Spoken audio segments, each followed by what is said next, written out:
Stăpânul și arhierul nostru, Doamne, îl păzește, Doamne, îl păzește,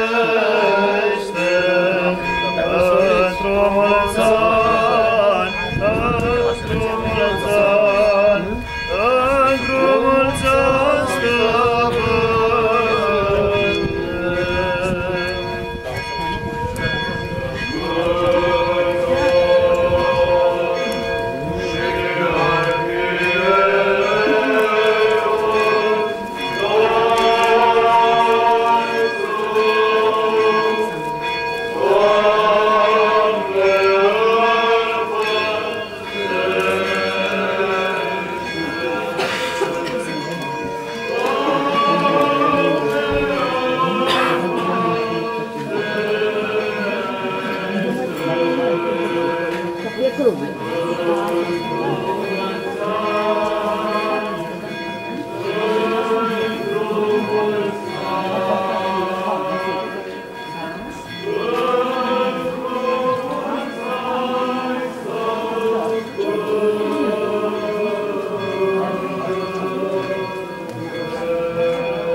care ne-a luminat și grăim către Tine, iubitorule de oameni, Doamne, pomenește-ne și pe noi într-o împărăția Ta.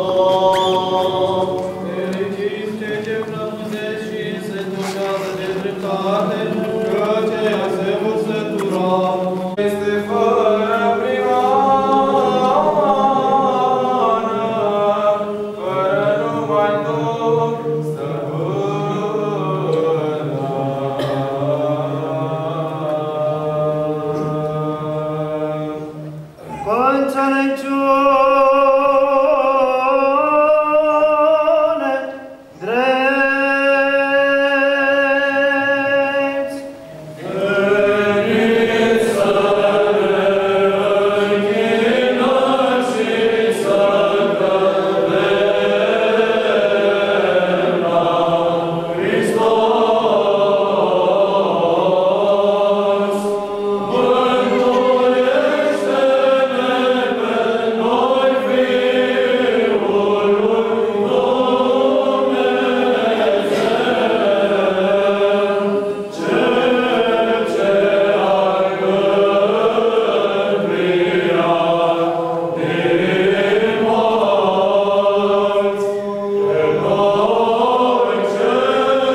caute din cer și vezi, te jetează via aceasta pe care au sădit în dreapta ta și o desăvârșește pe ea.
Al trupul vostru să se laude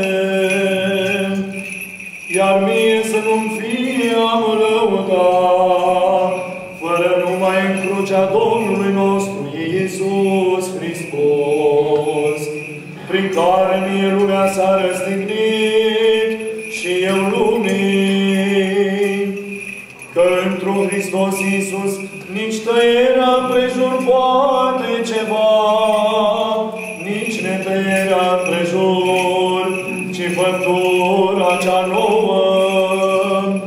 Și câți vor umbla cu dreptarul acesta, pacea peste ei și milă, și peste Israelul lui Dumnezeu. Iar mai mult, mie să nu-mi facă supărare nimeni, că eu ranele Domnului Iisus pe trupul meu le port. Darul Domnului nostru Iisus Hristos, cu Duhul vostru, fraților. Amin.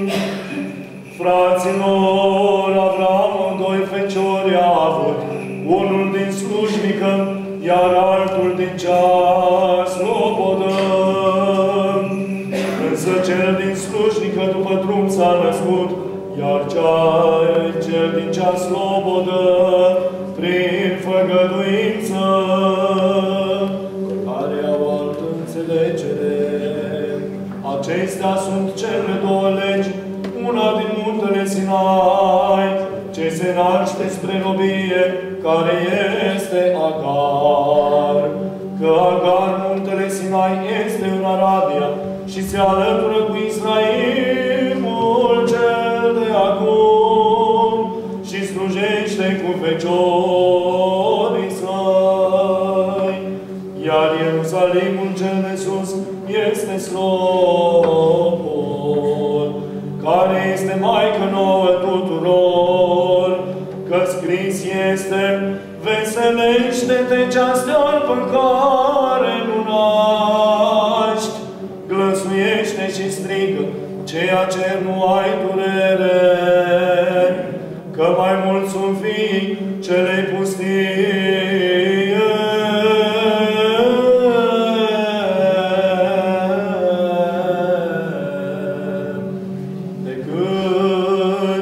Ai celei ce are bărbat. Pace ție, cititorule!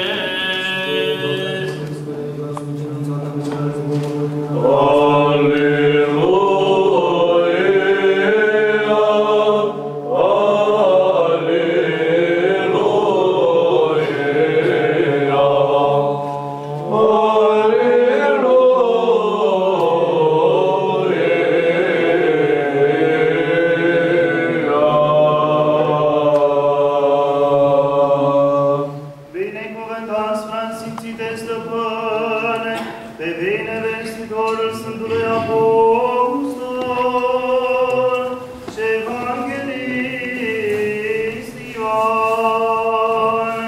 Dumnezeu pentru rugăciunile Sfântului Slăvitul, Întărutatul Apostol și Evanghelist Ioan, să-ți dea ție cel ce bine vestești cuvântele multă, de plinirea Evangheliei iubitului să fiu Domnul nostru Iisus Hristos. Să-mi fie mie după cuvântul tău, preasfințite stăpâne. Cu înțelepciune trebuie să ascultăm Sfânta Evanghelie. Pace tuturor! Și Duhului tău. Din Sfânta Evanghelie de la Ioan, citirea. Slavă ție, Doamne, slavă ție! Să luăm aminte. Zisa Domnul, nimeni n-a lăsat să intre în cer, fără gluma cel ce s-a coborât din cer, și omul care este în cer. Și precum Moise a înălțat șarpele în pustie, așa se cade a se înălța Fiul omului, ca tot cel ce crede întru El să nu piară, ci să aibă viață veșnică. Că așa a iubit Dumnezeu lumea, încât și pe Fiul Său cel unul născut l-a dat, ca tot cel ce crede întru El să nu piară, ci să aibă viață veșnică. Că l-a trimis Dumnezeu pe Fiul Său în lume, ca să judece lumea, și ca să se mântuiască lumea prin El. Zisa Domnul, nimeni a prins în lumina, o acopere pe dânsa cu vas, sau o pune sub pas și o pune sfeșnic, ca cei ce intră să vadă lumina. Că nu este lucru de taină care să nu se arate, nici lucru ascuns care să nu se cunoască și într-o arătare să vie.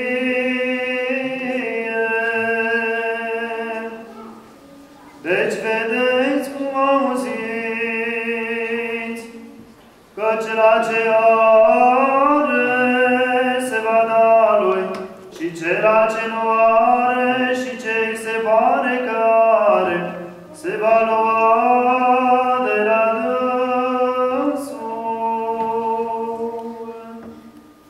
Și a venit către dânsul mama lui și frații lui, și nu puteau să vorbească cu dânsul pentru noroc.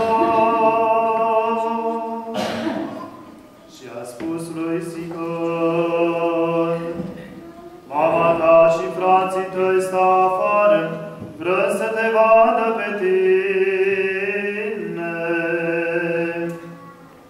Iar el răspunsând a zis către dânsii: mama mea și frații mei sunt aceștia care aud cuvântul lui Dumnezeu.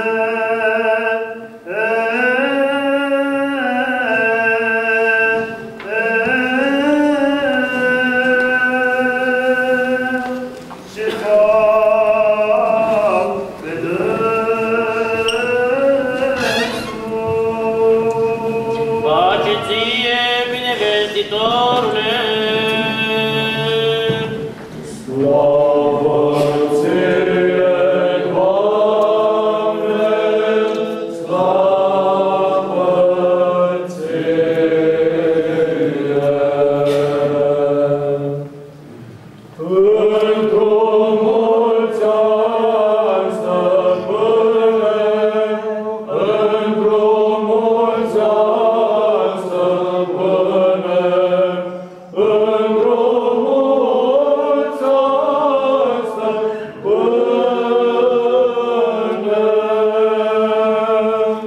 Blestemați capetele voastre, Domnule să le plecați. Ție, Doamne!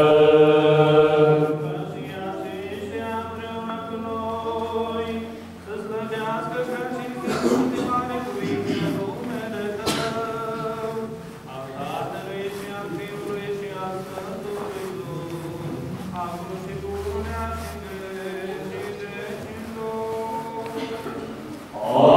Amin.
Sfințitul Arhiepiscopul și Mitropolitul nostru Vlasie, să pomenească Domnul Dumnezeu într-o împărăția sa. Amin. Pe preaslăviciunul și arhierii de pretutindeni, să-i pomenească Domnul Dumnezeu într-o împărăția sa. Amin. Pe cei binecredincioși conducători României, să-i pomenească Domnul Dumnezeu într-o împărăția sa. Amin. Pe preacucernic Părintele nostru Ioan, prin toți enuriași Sfinte Biserici acestea, să-i pomenească Domnul Dumnezeu într-o împărăția sa. Amin. Pe frații noștri români, preoților, diaconi, monași, monahii, doctori bisericești, monahăcești, să-i pomenească Domnul Dumnezeu într-o împărăția sa.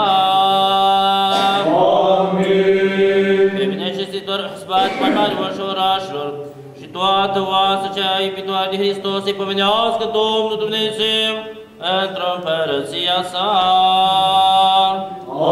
Amin.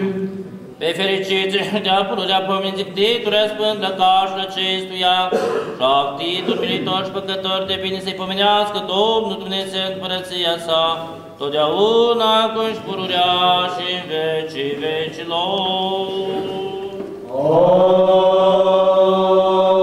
Amin. Arhieria voastră, să vă pomenească Domnul Dumnezeu în împărăția sa, totdeauna, acum și pururea și în vecii vecilor. Amin. Pe fericiți de-a pururea pămenița dorminților lui Dumnezeu, Mitropolitul Galactiou, Mitropolit Silvestru, Arhemefton, Cevlochi, Pahome, Cosma, Roscomonahul David, Arhimandriții Neofite, Strate, Taras, Dionis, Teodos, Ignate, Grasul și Nifon, Romanov, Germanov și Orănin Protoriu Vasile, Părintele Pavel și Dormințul Dumnezeu, toți inoria și toți titulii Sfântului Bisericii Sectul Neamulor ce le-a dormit, să-i pomenească Domnul Dumnezeu într-o împărăția sa. Amin. Pe adormiți Dumnezeu, titulii spune că așa acestuia tot neamulor și le-a dormit, să pomenească Domnul Dumnezeu într-o împărăția sa. Amin. Pe ostași rămâni căzuți pe câmpul de luptă, pentru apărarea patriei, slavă, Sfinții noastre biserici, să pomenească Domnul Dumnezeu într-o împărăția sa. Amin. Pe voi pretoți, binecinstitorilor, drept slăvitorilor creștini, care v-ați adunat astăzi la această sfântă dumnezeiască liturghie, fiecare după numele vostru, pomenească Domnul Dumnezeu în împărăția sa, totdeauna, acum și pururea și în vecii vecilor. Amin.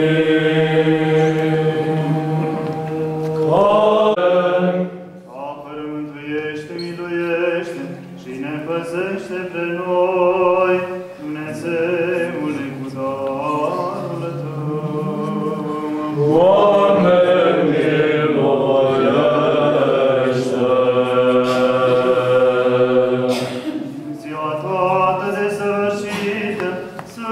pace și fără de păcat, la Domnul să cerem.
Bucură-te ceea ce ești plină de dar, Marie, Domnul este cu tine.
Oh